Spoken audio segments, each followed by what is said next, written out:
څلور قسمه سزاګانې داسې چې د هغه قرآن مجید په خپله باندې متعین کړي او دغه ته حدود ویل شي. حدود په هغې کې ړومبی چې کوم ده حد سارقه ده، یعنې د غلا چې کومه سزا ده. چې کوم سړي غلا وکړله د هغې خپل شرایط دي او دغه غلا چې کوم دی په دغه شرایطو باندې پوره وه، یعنې د 10 درهمو نه کمه نه وه، کم سے کم 10 درهمه وه. دغه رنګې د محفوظ ځای نه یې غلا کړې وه او د دې سړي چې کوم غلا کوونکي و د ده په دغه دا کوم څیز چې غلا کړی دی پکې حصهدار نه و، ځکه چې الحدود تندرئ بالشبهات چې کوم حدود دي دا په شبهاتو سره ساقطېږي. نو د دغه ټولو شرایطو سره نو بیا به د دې کس نه چې کوم دی لاس کټ کولی شي، دې ته حد سرقه ویلی شي، یعنې د غلا چې کومه سزا ده. دویمه چې کوم دا حد قذف دی.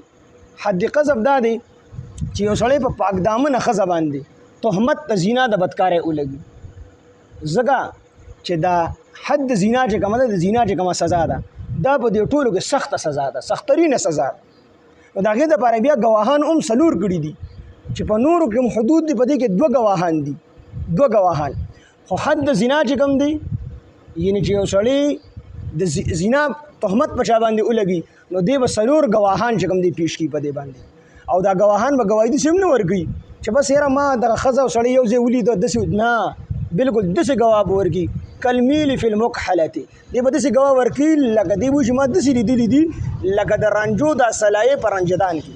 د 4 واړه ګواهان به داسې ګواهي ورکړي او که په دې کې یو ګواه هم کم یا یو کس د خپلې ګواهۍ نه وروسته شو نو چا چې دعوه کړې ده په دغه پاک دامنه ښځه باندې دته بیا حد قذف میلاویږي، یعنې دته بیا 80 کوړې ورکوي چې تا ولې په دې پاک سړي باندې تهمت لګو. نو دا 4 ګواهان کو پیش کړلی شو او دوی صحیح ګواهي ورکړله، نو بیا کو دا سړی غیر شادي شده دی، دا ښځه غیر شادي شده ده، دوی ته به 100 کوړې میلاویږي. کو دواړه شادي شده دي دواړه بیا رجم کېږي، کو یو پکې شادي شده دی یو غیر شادي شده دی، نو چې کوم شادي شده دی دی به رجم کېږي، چې کوم غیر شادي شده دی نو دې ته به کوړې ورکولی کېږي. نو دا چې کوم دی د حد قذف یعنې چې کوم سړي تهمت ولګو بیا ګواهان ثابت نه کړل 4 نو دته بیا حد قذف.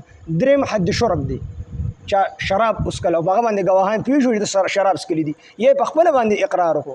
ګوره یا ګواهان دي یا اقرار دی. المرء یؤخذ باقراره، سړی په خپل اقرار باندې نیولی شي. یو سړي په خپله باندې اقرار وکړو چې ما بدکاري کړې ده په د ګواهانو ته حاجت نشته دی. یو سړي په خپله باندې اقرار وکړو چې ما شراب څښلي د ګواهانو ته حاجت نشته دی. یو سړي په خپله باندې اقرار وکړو چې ما غلا کړې ده نو دې کې بیا ګواهانو ته ضرورت نشته ځکه د اقرار وکړو. نو دا دریم قسم حد شرب دی او 4م بیا حد زنا ده. نو دا زنا په ټولو کې سخترینه ده، د دې ډېر زیات نقصانات دي. ګوره انسان لکه د مال هلاک کو دی دوره نه خفه کېږي، زوی دې ورله وویشته دوره نه خفه کېږي، او که په عزت دې ورله لاس واچو انسان په دې باندې ډېر زیات خفه کېږي. د دې وجې نه په معاشره کې چې ډېر بېګاړ راځي نو دا د دې عزت او د عصمت د حفاظت نه کولو د وجې نه راځي. دویمه دا چې په دې سره نسب چې کوم دی محفوظ نه پاتې کېږي، نسب محفوظ نه پاتې کېږي.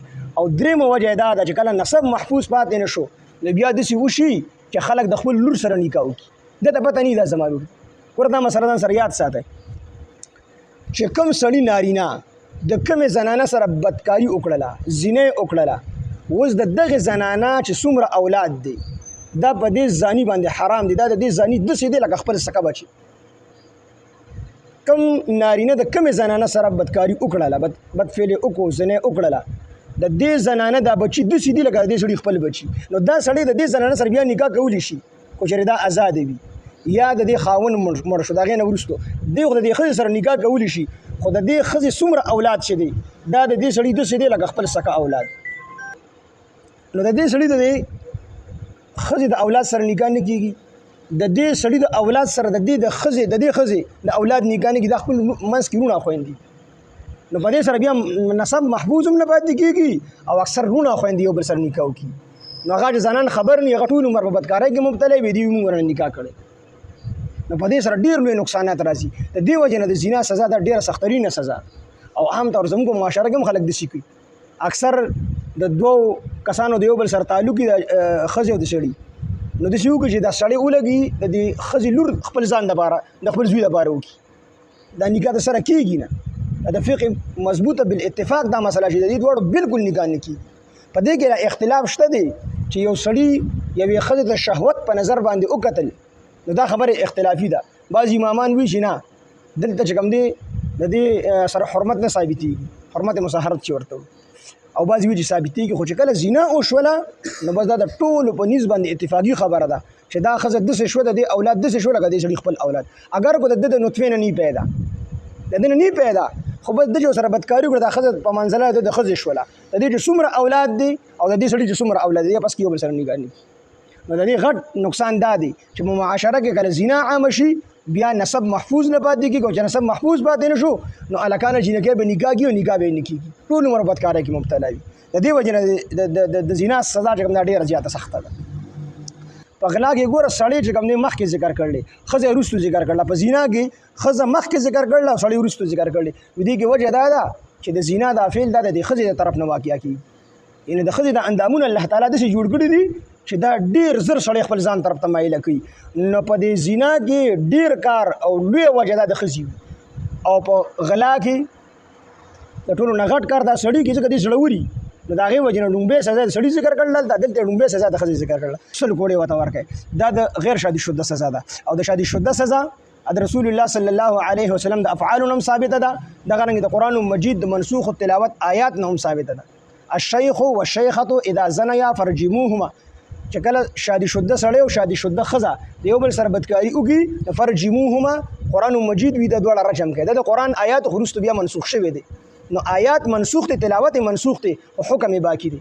او دغه رنګ نبی علیه السلام هم حضرت ماغز رضی الله عنه او حضرت غامدیه رضی الله عنها د دواړو ته چې کوم دي د رجم سزا ورکړې وه، د دواړه رال اقرار یې وکړو او چې کله اقرار وکړو نبی علیه السلام حکم وکړو د دواړه رجم، نو دا دواړه چې کوم دي رجم کړي. دغه رنګ بل یو کسو هغه د یوې ښځې ملازم او هغې دواړو یو بل سره بدکاري وکړله، چې بدکاري وکړله نو دا الګ چې و دا غیر شادي شده او دا ښځه چې کومه وه دا شادي شده وه. نو نبی علیه السلام نه دی لړو د دې الګ کور والا شهر ته نه زنا شوې د هغه اقرار وکړو، چې اقرار یې وکړو نبی علیه السلام ښځه هم راغوښتله، هغې هم اقرار وکړو چې ما نه بدکاري شوه، خو د صفا دور خلکو هغې کې دروغ نه و او هغې سره د آخرت یره وه، نو صفا اقرار یې وکړو چې بلکل زموږ نه دا ګناه شوې ده. نبی علیه السلام دې سره به زه د قرآن مطابق فیصله کوم. نو بس دا کم چې غیر شادي شده الګ ودله کوړې ورکړې او چې کومه شادي شده ښځه وه هغه چې کوم دی سنګسار کړه هغه رجم کړ. نو د غیر شادي شده دپاره دا کوړې دي او د شادي شده دپاره دا دغه دی بیا رجم دی. نو په دې کې به قاضي نرمي هم نه کوي، ګواه ته دا اختیار شته دی چې کو ګواه مثال په طور ولیدل دواړه، ګواه ته دا اختیار شته دی خو دې دا ګواهي پټي اومو او ګواهي ښکاره کي اومو، بلکې په دې څیزونو کې په دې حدودو کې ګواهي پټول دا چې کوم دی افضل دی. لکه قرآن مجید کې ولا تکتموا الشهاده، شهادت په نه پټوئ، خو اوس دا خو داسې دا حدود داسې دي چې دا د الله تعالی حق دی، د بنده حق نه دی چې د بنده حق یې هلته بیا ښکاره کوئ.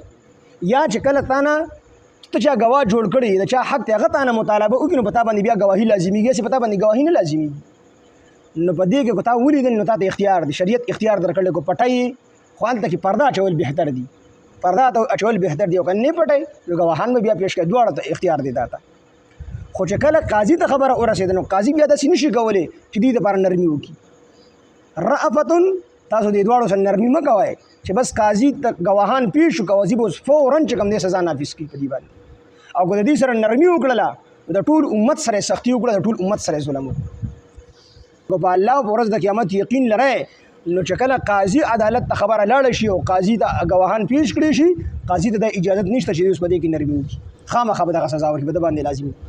نو دا سزا چې قاضي ورکړي دا بنده کمره کې هم نه ورکړي، دا به د ټولو خلکو به مخکې ورکړي، مسلمانان به موجود وي چې دا ټول خلک د دې نه عبرت وایي. نو که یو کس داسې سزا میلاو شو نو زما د خپل خیال مطابق 100 کالو کې بیا څوک بدکاري ونه کړي. یو چې کوم دی قاتل ته چې قتل عمد یې کړی دی او د قرآن مطابق سزا میلاو شوله او د ټولو خلکو په مخ کې، نو په 100 کاله کې بیا څوک قتل ونه کړي. خو نن چې معاشره کې څومره بګاړ دي نو په قرآن باندې عمل نشته. الله دې زمونږ په ژوندانه باندې په قرآن باندې فیصلې کول شروع کړي او الله تعالی د قرآن والا قانون راوړي.